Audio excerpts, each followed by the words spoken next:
둘이 있었어요. 근데 인성이가 거기 휘말린 거예요. 순간 어떤 생각이 드냐면 이 아이를 구하다 나도 같이 어떻게 되겠구나. 나도 죽을 수 있겠구나. 애는 또 나면 되니까. 내가 죽을 것 같았으니까. 그래서 나는 내가 살기 위해서 나왔어. 솔직한 내 마음을 얘기를 했어요. 저는 약간 고아 같다 부모가 있지만 고아? 먹고 싶은 거 하고 싶은 거를 하는 것 자체가 눈치 보였고 제가 물에 빠져 죽을 뻔했거든요. 물살이 너무 세고 해서 엄마가 도망간 거예요. 왜 버리고 갔어? 그러니까 장난식으로 내가 죽게 생겼는데 자식은 또 나면 되지. 아유, 말도 안 돼, 진짜. 어? 엄마가? 뭐야? 어릴 때부터 이제 부모님이 자주 다투셨었다 보니까 부모님한테 손 안 벌리려고 막 가족들이 없대는 건데 그렇게 지금 싫어요. 차라리 보육원에 갔으면 각자 인생 각자 알아서 살았으면 좋겠다.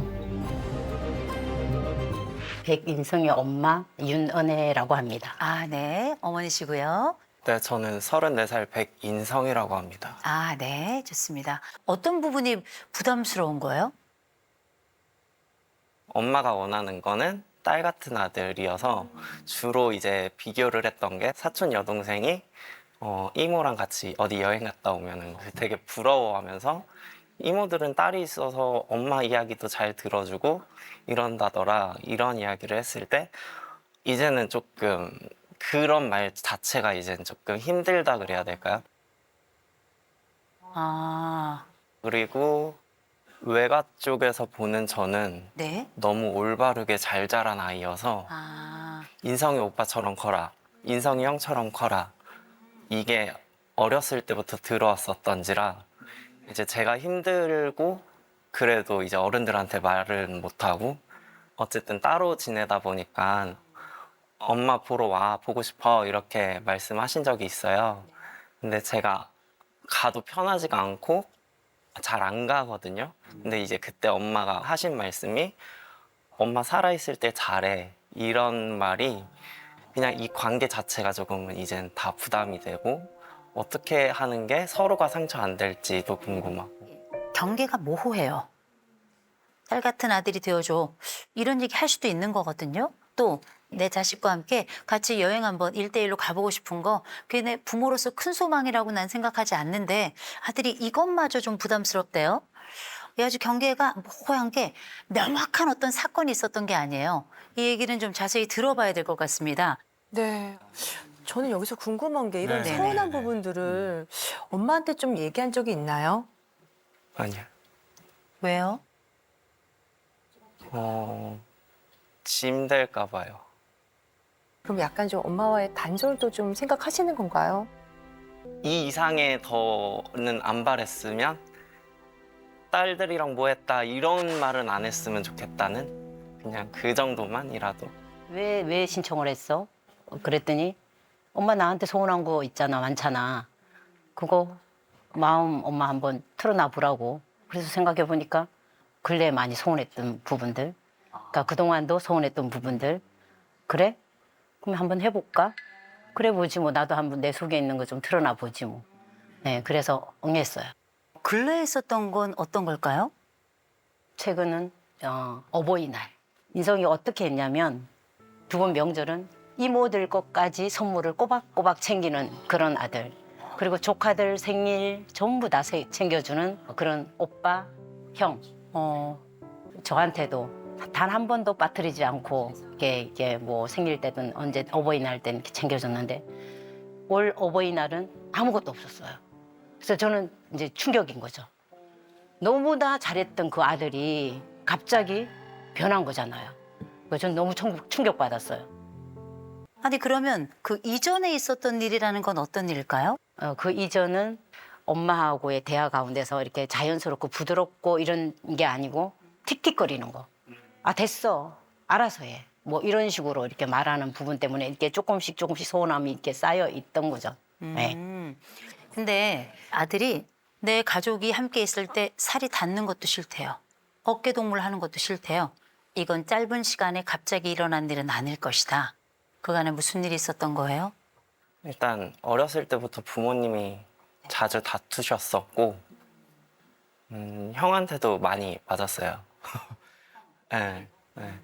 형에게도? 근데 이제 그때도 이제 부모님은 크게 꾸짖음 없이 그냥 넘어갔었고 제가 잔병치레가 어릴 때 많았었다 보니까 집에 돈을 좀 많이 써서 집안 가세가 좀 기울었던 걸로 제가 생각을 해서 혼자 그래서 집에 부담이 되기 싫었어가지고 그래서 초등학교 2학년 때부터 그냥 나 신경 쓰지 마. 내가 알아서 밥 차려 먹을게. 나 밥 챙기지 마. 내가 알아서 할게. 이게 아직까지도 습관적으로 이게 돼버린 거고 학교에서도 왕따를 당해도 그냥 혼자 삭히고 그랬었면서 생활을 했었다 보니까 이제 가족한테는 기대고 싶지 않은 어머니 아버지의 다툼 수준이 어느 정도였어요? 엄마가 예전에 응급실 가신 적이 있어요. 왜요? 숨이 안 쉬어지셔서 명치를 맞으신 다음에 오랜 시간 유지됐던 그리고 이어졌던 일이고 한 가지 더 여쭤볼게요. 혹시 아드님도 아버지에게 매를 맞았나요? 그 동네 일진형들한테 맞고 있어서 아빠한테 아빠 형 맞고 있어 어떻게 했을 때 아빠도 화가 나서 그때 제 귀싸대기 한 대 때리고 그렇게 내가 어린 시절부터 겪었던 그 엄청난 수모와 고통과 또 형으로부터는 또 얼마나 두들겨 맞았겠어요. 그 비극의 이야기를 얘기하는데 표정이 없어요. 그리고 때론 계속 웃으며 이야기를 해요. 보육원에서 태어났으면 어떨까라는 그 말이 뭘까를 저는 이거와 같이 생각을 해봤는데 그 얘기는 부모가 없었다면 으로 들려요. 학교 다닐 땐 어땠어요? 쉬는 시간대마다 화장실 간대 하면 두세 명이 따라왔었어요. 얘가 서서 싸나 앉아서 싸나 본다고. 저는 얼굴 처음 보는 옆반 애들도 와서 야 기집애 하면서 놀리고 그 오랜 시간을 겪었는데 엄마 알았어요? 아니요. 이거 누가 알아요? 식구들 중에 없어요. 혹시 엄마에게 내가 짐이 될까 봐 엄마한테 그 순간에도 얘기를 안 한 거죠. 그래서 맨날 그냥 교회 다녔던 것 같아요. 교회? 교회 가서 뭐 했어요? 그냥 가서 울고 이렇게 힘들게 할 건 빨리 데려가 보고. 그게 초등학교, 중학교, 고등학교. 엄마에 대한 섭섭함이 꽤 있는 것 같더라고요. 이를테면 물에 빠져서 정말 큰일 날 뻔한 적이 있었는데 거기서 간신히 살아났더니 엄마가 애는 또 나오면 되잖아. 이런 말씀을 이제 하셨다는 이야기가 있는데 그때 일이 어떻게 된 거예요? 내과에서 이제 3살 무렵이었는지 아마 그런 것 같아요. 해오리가 치는 그런 물이 있었어요. 근데 인성이가 거기 휘말린 거예요. 그 저도 수영에 자신이 없으니까 점점 휘말려 들기 시작하는 거예요. 그래서 너무 무서운 거예요. 순간 어떤 생각이 드냐면 이 아이를 구하다 나도 같이 어떻게 되겠구나. 나도 죽을 수 있겠구나. 이 죽음에 대한 두려움. 그래서 나도 모르게 몸을 확 돌려서 오면서 나왔어요. 그리고 요청을 했어요. 구원 요청을 했었고. 근데 다행히도 이 아이가 막 발부동을 치면서 어떻게 거기서 나오더라고요. 애는 또 나면 되니까. 내가 죽을 것 같았으니까. 그래서 나는 내가 살기 위해서 나왔어. 솔직한 내 마음을 얘기를 했어요. 그랬더니 그게 엄청 충격이었나 봐요. 그렇죠. 기억하지 못하는 그 순간의 이야기를 사실 굳이 할 필요가 없었을 수도 있었는데 엄마가 조금 솔직한 것 같아요. 이 솔직한 얘기가 아마 시작일 겁니다. 아들이 이번에 맨날 챙기다가 어버이날을 안 챙겼어요. 보통 저 같으면 이렇게 느꼈을 것 같아요. 얘가 이번엔 왜 안 했지? 무슨 일이 있나? 이렇게 생각을 할 것 같은데 엄마는 섭섭했대요. 섭섭했대요. 아들이 나와 연락이 안 된다면 어떨까요? 서운한 마음도 있었지만 이제 또 잠깐의 이제 주고받는 대화 속에서 딱딱 끊어지는 단답형의 그 문자를 보면서 이러다가 그냥 멀어질 수도 있겠네. 그러면서 저 안에 외로움이 확 오는 거예요.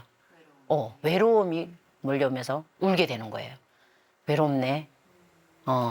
그 아빠의 그 자식이지 뭐. 막 이러면서. 아들이 깜짝 놀랐어요. 눈을 계속 개슴츠레 뜨고 있던 아들이 눈이 번쩍 뜨이고 깜짝 놀랐어요. 엄마가 이런 얘기 한 거 못 들어봤죠? 그죠? 어머니가 평생 바다만 와서 그런가 아들에게 뭘 주세요? 이 집은 말입니다. 주는 사람은 계속 주고 거절하는 사람은 계속 거절해요. 근데 한 가지는 분명한데요. 우리 아들이 지금 좀 걱정되는 부분이 있습니다. 그게 뭐냐? 반사회성 점수가 올라갔어요. 이 아이들 어디를 봐서 반사회성이 높아요? 전혀 아니죠. 근데 반사회성 요 점수가 높아지는 데는 또 하나의 이유가 있을 때가 있어요. 그게 바로 뭐냐? 가족에게도 모든 것을 내어주는데요. 돌아오는 게 없어요. 전혀 인정받지 못하고 나라는 사람의 존재가 없는 것 같이 이 아들의 TCI 검사를 이제 보잖아요. 자율성이 19점밖에 안 돼요. 이렇게 모두를 챙기는 사람이 이 얘기 뭔지 아세요? 소진이에요. 소진. 그리고 자기 수용 점수가 있어요. 자기 수용이 1점이에요. 남은 다 퍼주고요. 내 거는 없어요. 이거는 누구도 잘못한 게 없어요. 그냥 혼자 지친 거예요. 혼자 지쳤는데 많이 지쳤어요. 우리 어머니는 위험회피 점수가 0점이에요. 이 세상에 불안이라는 건 없어요. 그런데 사회적 민감성 22점이에요. 다른 사람이 고통스럽고 괴로운 그 심정을 잘 못 헤아려요. 그래서 내가 죽을까 봐서 나 먼저 살아야 되잖니? 그래서 어떻게 애는 또 남은 되잖아. 상대방에게 이게 어떤 고통인지 잘 몰라요. 아들은 가족들이 나에 대해서는 기댄다. 내가 믿고 있는 능력은 티 안 내는 것. 어머니 SCT 문장원성 검사 중에 제가 약간 좀 화가 났던 게 있어요.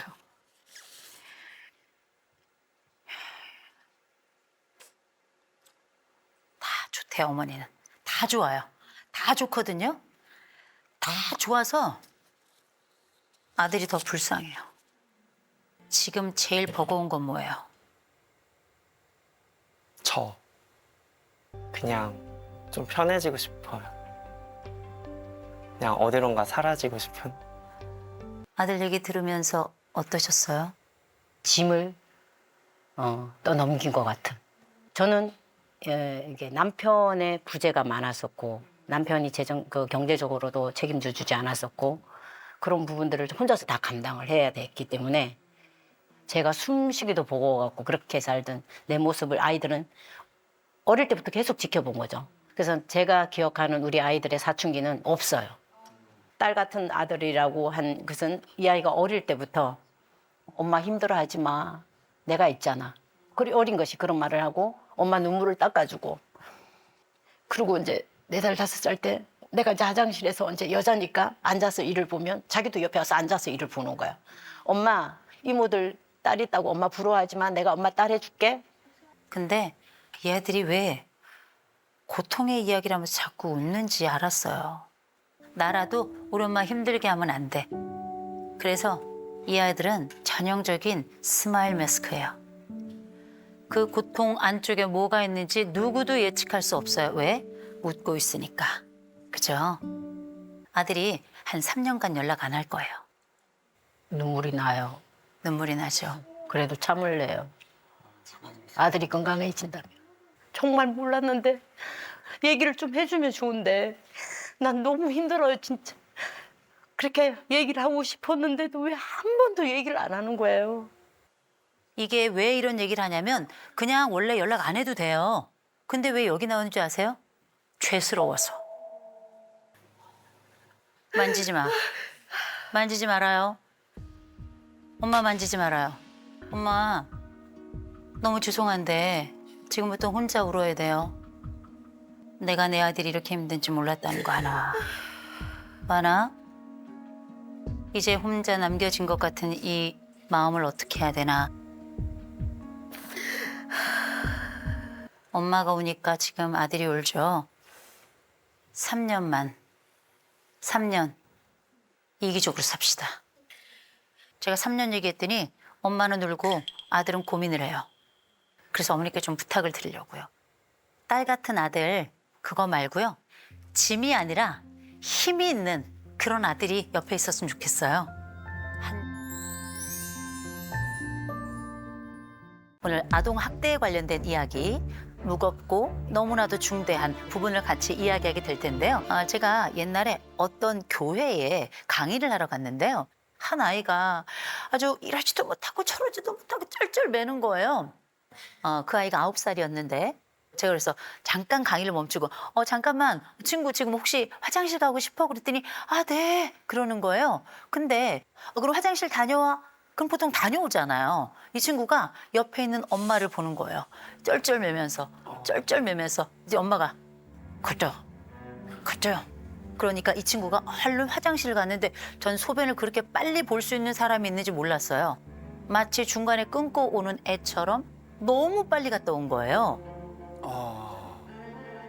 그래서 옆에 앉아 있는데 제가 이 엄마의 눈초리가 하도 매서워서 이 아이에게 했어요. 괜찮아? 잘 다녀왔어? 편안해? 했더니 네. 아이의 표정을 봤어요. 아이는 그때도 불안했어요. 이 친구가 왜 이렇게 안절부절 못했을까 봤더니 혹시 내가 없을 때 엄마에게 어떤 얘기를 하면 자기가 매를 맞을까 봐 집에 가서. 아이고. 그런데다가 이렇게 오랫동안 학대를 받은 아이들은 스트레스가 워낙에 심하기 때문에 아주 어려서부터 신장 기능이 많이 망가져 있습니다. 그래서 이 아이가 소변을 잘 참지 못하는 것, 이 엄마의 그 눈짓 하나에 이 아이가 쩔쩔 매는 그 모든 장면은 이 외부에서 이 정도인데 실제 집에 갔을 땐 무슨 일이 있을까? 전 여러 가지 생각이 좀 들더라고요. 그런데 이렇게 드러나거나 우리가 뉴스를 통해서 봤던 거는 극히 일부분이고요. 이젠 우리에게 흔한 이야기가 점점 되어간다는 거예요. 왠 줄 아세요? 부모들이 요새는 휴대폰, 스마트폰, 게임 하면서 자기 아이, 갓난아이를 굶겨 죽이는 엄마도 생겨나고요. 크게 운다는 이유로 아이를 집어 던지기도 하죠. 어디까지 아동 학대라고 또 약간 좀 보는 게 좋을까요? 훈육과 학대는 차이가 있죠. 전 몇 년 전에 제가 아주 충격적인 장면을 봤는데 중동 국가에서는 7살 아이가 도둑질을 했어요. 아버지가 동네 사람들 다 모으고 아이를 못 움직이게 한 다음에 이 손목 위로 자동차가 굴러가게 했습니다. 아이가 예를 들어서 도둑질을 했어요. 팔 자르면 되겠습니까? 생각해 보세요. 이건 이 아이를 고치는 게 아니라 이 아이를 죽이는 행위죠. 이건 누가 봐도 과하죠. 당연히 학대에 들어가고 이건 훈육이라고 보기 어렵겠죠. 그래서 훈육이라고 하는 건 이 아이의 성장과 발달을 목적으로 하는 것이고 항상 기준이 있어요. 학대라고 하는 건 가해자 마음, 그 감정이 중심이죠. 그래서 어떻게 내 화가 풀릴 때까지. 상담자들이 제일 힘들어하는 그 지점. 저의 경우에는 마치 우리가 스톡홀름 증후군처럼 자기 가해자 편을 듭니다. 저희 엄마한테 그렇게 하지 마세요. 아빠가 이런 면도 있지만 저희 아빠 괜찮은 사람이에요. 라고 얘기를 하는데 그림 안에는 아버지가 칼을 들고 있는 이런 상황들이 막 생겨나요. 그러면 이 아이들이 보세요. 왜 나를 때리고 밀치고 던지는 엄마에게 다시 벌벌 기어가는가. 얘네들은 이 지옥 같은 엄마, 이 지옥 같은 아버지가 세상의 전부예요. 이런 지옥 속에 왜 계속 붙어 있냐고요? 이런 걸 외상, 다시 말해서 애착 외상이 발생했기 때문입니다. 아동학대를 겪는 아이들은 놀랍게 학교폭력에도 노출됩니다. 마치 이 못된 애들이 이 약자를 어쩜 그렇게 먹이처럼 알아채는지 어려서부터 대응하지 못하는 늘 숨죽여 살아가는 영혼으로 살았기 때문에 이 아이들은 하나의 놀잇감이 되는 거죠. 그래서 우리는 이걸 뭐라고 합니까? 되물림이다. 우리가 이분들을 학대 피해자라고 부르죠. 저희는 조금 달리 말합니다. 생존자라고. 생존자.